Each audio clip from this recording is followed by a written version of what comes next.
A month after Mom died, Dad married his mistress and moved her kids into our house. Now he expects me to give up my room and be their babysitter. Hi, I am here to know if what I have done is right by asking my father to move out of my house. For context, sometime after I turned 12, my parents got a divorce because my father was cheating on my mom with a much younger woman. I will call her Sarah since I don't want to use her real name. I remember the day vividly when I came back home from school early. I had a half day and my mom had given me keys to her house so I could let myself in.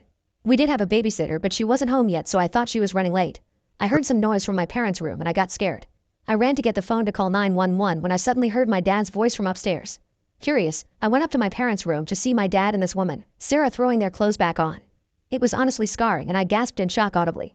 They froze seeing my face. I ran out of there immediately and locked myself in my room. I burst into tears as my dad kept pleading with me outside my door to open up so he could apologize. He kept telling me to not tell my mom anything. Before I could say anything or react, I heard my mom yelling downstairs. I opened the door to see my mom standing in the doorway looking at my dad angrily. Apparently, the babysitter had canceled at the last minute, so my mom had rushed in from the office after taking a half day so I wouldn't be home alone. She had discovered Sarah trying to get into Dad's car outside and had put two and two together. My dad had driven them to the house thinking that nobody would be home at this time. When my mom noticed that I was home and had tears running down my face, she realized that I must have caught my dad and chewed my dad out. My dad kept apologizing and trying to justify how he didn't mean to hurt us. Despite all the yelling back and forth, my dad said he had to go and drop Sarah back at the office. My mom couldn't believe his words that in the middle of our fight, he was going to walk off and drop his mistress. My mom told him that Sarah could take a cab, but my dad insisted, saying that he couldn't let her do that. My mom's eyes widened in shock upon hearing his words and my dad left. This affair was very unexpected as my mom and dad had been together for a very long time. His mistress was a woman he worked with who was 20 years younger than him. I don't know what she wanted out of him, but I guess it was so important that she had to destroy our family over it. Over the days, through several fights, my dad eventually confessed to my mom that Sarah was pregnant. This was devastating for my mom to hear, as my mom always had pregnancy-related issues and had miscarried twice after having me. He wanted Sarah to keep the child and had made up his mind about leaving us to start a family with him. This led to a nasty divorce between them. My dad tried to get a hefty alimony from my mom. You see, my mom comes from an affluent family, but my dad doesn't. In the divorce, my dad wanted our house and wanted to kick my mom out, but because he had cheated, he lost the battle. Throughout all this, my mom tried her best to shield me from what my dad was doing to her, but I was old enough to know what was happening. It was a really difficult time for me. Throughout the divorce, my dad never once apologized to my mom or me for what he had put us through. My mom didn't want to separate me from my dad, so she allowed him weekend visitation. After the divorce happened, my father moved out and started living with Sarah. In the beginning, my dad tried his best to visit me during the weekends. He tried to be sweet and spend time with me doing things that I loved. But as days passed, he started to smell of alcohol and I hated the nauseating smell. I remember once when we went to get ice cream, my dad fell asleep on the bench outside the shop. I was so scared that something had happened to him that I called my mom immediately. When she arrived, she could smell the alcohol in him like I did and realized quickly that he was too drunk to drive and had fallen asleep. She called Sarah from Dad's phone to come and pick him up and brought me back to the house. As you can imagine, my mom was royally pissed off at my dad for putting me through danger. My mom wanted me to have a good relationship with my father regardless of their divide, but for him to drink and drive had put not only him but me at risk. Later, when my dad was sober, he didn't even bother apologizing to my mom. He kept saying that he just wanted a nap and that wasn't a crime. My mom warned him to not drink on the days he had to come and see me, and my dad agreed. After this incident, I was scared to go anywhere with my dad. Although my dad kept his promise for a while, he slipped back into his old habits very soon. His drinking changed him. I quickly realized that my dad when he was drunk and my dad when was sober were two very different people. I remember one summer weekend, which was my 14th birthday, it was my dad's weekend. My mom asked if she could have me for the weekend as she wanted to take me and my friend to a music event in the city. She knew I loved a particular singer and this singer was going to be performing at the event, hence she wanted to take me there as a birthday present. My dad refused, saying no way, this was his weekend. So off to Dad's place, we went. His mistress didn't even acknowledge my birthday and ignored my presence as usual. I had gotten used to it by now. In the afternoon, my dad suddenly informed me that he was taking me to the music event. I knew he did it to spite our mom, but I was beyond ecstatic as I was going to be watching my favorite singer perform live. My favorite singer was amazing and I was so happy to be there until he was done and it was some other band's turn. I was not interested in any other artists, so I went to find my dad. I found him in the drinking area, which was already a bad sign. We had driven to the event and he seemed pretty drunk already with more than a few beers. I asked him nicely if we could go home now. It had been a long day and I was tired. I didn't want to hear any more music, but my dad vehemently refused, saying that he paid for tickets so he was going to listen to every band who was going to play in the event. I told my dad that I was really tired and my legs hurt from standing for so long, and he got angry and yelled at me that if I did not want to be here anymore, I should go and wait in his car, and threw his keys at me. I did not argue, because I knew how scary he was when was drunk and I was afraid of him then. So I went to the car. I was tired, upset and terrified. I was a 14-year-old who was sitting alone in a lonely car in a bad part of the city after midnight because Dad did not want to pay for parking in safer areas near the concert. I wanted to go home and I needed to use the bathroom, but there wasn't any kid-friendly place open anymore at that time. I was afraid of getting kidnapped if I went out alone without my dad. My phone was also dead so I could call my mom for help. I sat there in the dark under the streetlights in Dad's car scribbling on his post-it notes waiting for him to come back. The night was getting chilly but I didn't want to turn on his heat as I was after my dad might scold me later. After 3 hours of sitting alone, scared and tired and holding back the urge to pee, my dad finally came. He was so drunk that he could not walk properly and he had 2 complete strangers with him, who also were very drunk. Dad said we were going to give them a ride home. I asked if it was okay for him to drive and he yelled at me that of course it was okay for him to drive and I was extremely stupid to even ask him that. I sat silently after that as we drove the strangers to their homes. They played loud music throughout the drive. After we dropped them off, we pulled into a gas station. I finally went to the bathroom and then my dad bought me an iced tea and then we talked. He told me that he was very disappointed in me that night. I looked at him surprised while sipping my iced tea. My dad continued to say how he wanted to give me a fun night on my birthday but all I had done was complain to him the whole night.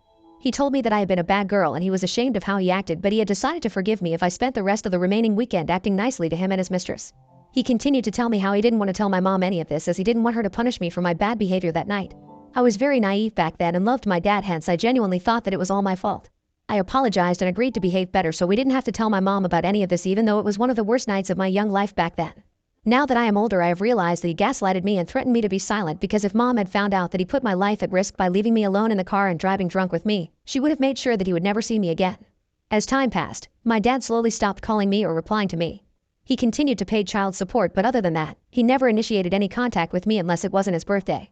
I remember once calling him on his birthday and Sarah picked up his call to tell me that I should stop nagging my father all the time with calls. She told me that my dad was spending time with his son, my stepbrother these days, so I shouldn't interfere in their lives anymore. Hearing her say this was heartbreaking to me. I was still a child who was just missing my dad but somehow I was blamed for trying to meddle in his life by his affair partner. After that day, I never called. I did hear from our relatives that Sarah and he went on to have another child but I never stayed in touch with him throughout all this. I am now 17 years old and recently lost my mother around a month ago in what could be the most horrible experience of my life. I spent a month and a half in a hospital taking care of her only to lose her in the end. This is an experience I will never forget and it has scarred me for the rest of my life since I had a very close relationship with my mom. I resented my dad because of the heartache he caused my mother and I blamed him for her death. After mom's funeral, I refused to talk to him initially but my dad kept begging me to allow him back into my life. We were then informed by our mom's lawyer that she had left all her assets to me which meant that our family home now belonged to me. Because I am 17, I was still not of legal age so I could not live on my own without the permission of my dad. This meant that dad had to move back in with me along with his family. He seemed enthusiastic about the idea and readily agreed. My aunt decided to stay with me for the time being at the place until my dad could move in. Just 2 days after my mom's funeral while I was still grieving, my dad informed me that he and Sarah had gotten engaged. He continued to tell me that he wanted to let me know first before he shared the news with everyone as I was going to have a new mother. I was shocked beyond words and for a minute or two I couldn't even comprehend what he was saying. My dad kept telling me how he was excited to move into mom's place where his children could finally live in a big house. I was confused and asked him why he was telling me all this when I was still grieving mom. He told me that he was doing this for me so we could now be one big, happy family. I burst into tears and cut his calls. I cried so much that I had puffy eyes the whole day. I didn't understand why my dad was doing all this. Last week they had an engagement party where they invited some of our relatives and friends. During the toast, Dad said something like I just can't wait to marry the perfect woman. I thank God for giving me the love of my life after all those years that I wasted with someone else. I walked out of the room after hearing what my father said. He basically considered his marriage to my late mother a waste of his time. It broke my heart and I wanted to leave right away but Dad's friend and Sarah followed me. Sarah started telling me that I shouldn't leave as people in the party might question my dad but I told her I couldn't sit through this and I needed to go as I felt sick. Dad's friend tried to convince me to stay and say a few words about his engagement. I kept refusing and got tired of holding my anger in so I just said I have no good words to say about my cheating father and his mistress. I need to go. Amanda got angry with me and called me in a hole and told me that I needed to get over the past. I didn't even say anything and just left them behind. This weekend, my dad and his mistress got married in Vegas. They posted photos all over social media and that is how I found out. I couldn't believe how cruel my father was to get married just 1 month after my mom passed away. My dad called me yesterday telling me that they were on their way to move into the place. He asked me to not cry in front of his kids as he didn't want to make them feel sad or uncomfortable. Apparently, his stepkids meant more to him than me or my emotions. I watched my mom's house get filled with their things as the packers and movers delivered their stuff. My dad and Sarah walked through the house, with Sarah leaving commentaries about what needed to be changed in the house. She also took down pictures of my mom throughout the house and put them in the garage. I have recovered them and put them under my bed for the time being. Yesterday night, we had our first dinner together. It was extremely uncomfortable for me to say the least. I couldn't believe that my life was such a mess where I was stuck with my dad and his wife and their 2 kids who had toys strewn everywhere around the house. After dinner, Dad informed me that we needed to talk. With a very serious face, Dad told me that the house had only 3 rooms which meant that it couldn't accommodate all of us unless we were willing to compromise. He then told me that he and Sarah had given this a lot of thought and had decided that they didn't want their kids to share a room as they wanted to give them their privacy. My brows furrowed in confusion and I told my dad that other than the master bedroom and guest bedroom, the last remaining room belonged to me. This is when my dad informed me that he wanted me to move out of my room so his older son could have it. My eyes darted from my dad's face to Sarah in confusion as I struggled to understand what he was trying to imply. I asked him if he was serious and Lisa interjected, replying that I was 17 so I didn't really need a room of my own while her 2 children were still growing and needed to have their own independence. My dad nodded in agreement and told me that as his oldest child, I needed to step up in his kids, aka my new stepbrothers. I immediately started saying how ridiculous this was and yelling at him that this was extremely unfair. I told him that I wasn't going to live out of my bedroom just because he wanted his children to have separate rooms and went on to tell him that they could always share a room. Hearing this, Sarah yelled back that I was being selfish and I should learn to sacrifice for my family. I scoffed hearing her and told her that she was the selfish person who had come into our lives and ruined them. Sarah retorted that I should appreciate the fact that they had moved into this place to take care of me and not make this such a big deal. My dad told me angrily that I was not allowed to speak to Sarah this way if I wanted to continue living in this house. He reminded me that I was 17 and still a child under his care, so I needed to listen to him. He continued to tell me that I needed to follow their rules from now on even if I didn't like them, starting with moving out of my room and crashing into the living room. He told me that I was old enough to take care of his stepkids and he didn't want to waste his money on babysitters anymore. I started to protest again, but he firmly told me that I was welcome to run away and sleep on the footpath if I didn't follow his rules. I started to cry in anger and ran into my room while he and Sarah continued to yell at how immature I was. I'm torn, Reddit. On the one hand, I don't want to be the Grinch, but on the other, it's my home too. Ida, if I put my foot down and refuse to play babysitter in my living room? Or should I suck it up and embrace the chaos? Help me out here, guys. Update 1. Thank you everyone for your support. I am grateful that a lot of you have left a positive comment on my post. For those of you telling me to leave my house and move in with my aunt, although I think that's a good idea, I don't know if my dad will allow me. I also don't want to give up my room or this house because it has so many memories of my mom. It's unfair that I would have to move out of a place where my mom would have wanted me to stay. It breaks my heart to know that my dad doesn't even care about how I feel. It's just been a month of losing my mom and I am now being asked to sleep on the couch. I am probably going to cry myself to sleep tonight and will face this in the morning with a fresh mindset. I am too tired tonight to discuss this any further. Update 2. It's been a week since my last update. A lot has happened since then. For starters, after that night, I told my aunt everything about what had happened between me and my dad. She was shocked to hear the way my dad and Sarah had behaved with me. I told her how low I was feeling and how I couldn't take it anymore. My aunt, concerned about my well-being, immediately pulled up to our house to confront them. My dad was shocked to see her show up at our doorstep. She sat everyone down in the living room and spoke with a gentle but firm tone, emphasizing the emotional turmoil I was experiencing after my mother's recent passing. The conversation went something like this. "Aunt, I understand these are challenging times for everyone, but I'm worried about Lisa, my name. Losing her mother and adjusting to this new family dynamic is a lot to handle. Can we talk about why you are making this transition even harder for her by threatening her?